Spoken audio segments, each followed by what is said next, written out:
প্রিয় দর্শক, আসসালামু আলাইকুম। দর্শক, আপনাদের প্রীতি শুভেচ্ছা জানিয়ে শুরু করছি নতুন একটি ভিডিও। তো দর্শক, আজকে আমরা এক অসহায় মেয়ের গল্প তুলে ধরব, যার নাম হচ্ছে বিউটি।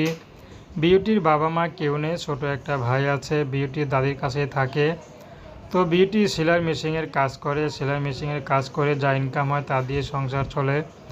তো আগে বাসাবাড়িতে কাজ করতো, পরে তার বান্ধবীর কথায় এখন বাসাবাড়ির কাজ ছেড়ে দিয়েছে। ময়মুরব্বীরাও বলতো যে তার বিয়ে হয়নি, এই বয়সে যদি বাসাবাড়িতে কাজ করে তাহলে হয়তো ভালো পরিবার থেকে ছেলে আসবে না, বিয়ে করবে না।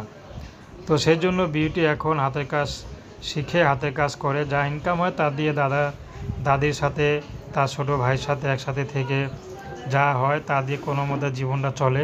কিন্তু বিউটির বয়স হয়েছে, বিউটি বিয়ে শাদী করবে, তো সেই ব্যবস্থা তার দাদি তো করতে পারছে না।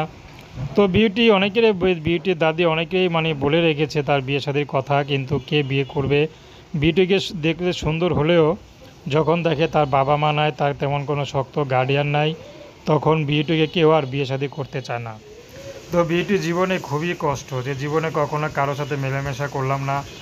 এখন চাচ্ছি ভালো একটা মানুষ, সে গরিব হোক সমস্যা নেই, তাও টাকার জন্য হচ্ছে না। তো আমার জীবনটা কীভাবে একা একাই যাবে? তো এখন বিউটি বিয়ে শাদী করতে চায়, সেই মানুষটি যেমনই হোক যদি তার পাশে থাকে সারা জীবন, তাকেই গ্রহণ করে নেবে। তো দর্শক, প্রেম ভালোবাসা সাহায্য সহযোগিতা বিয়ে শাদী করা একান্ত আপনাদের ব্যক্তিগত ব্যাপার। আসুন আমরা 5 ওয়াক্ত নামাজ পড়ি, সর্বদা দেশের সেবা করি। আসসালামু আলাইকুম।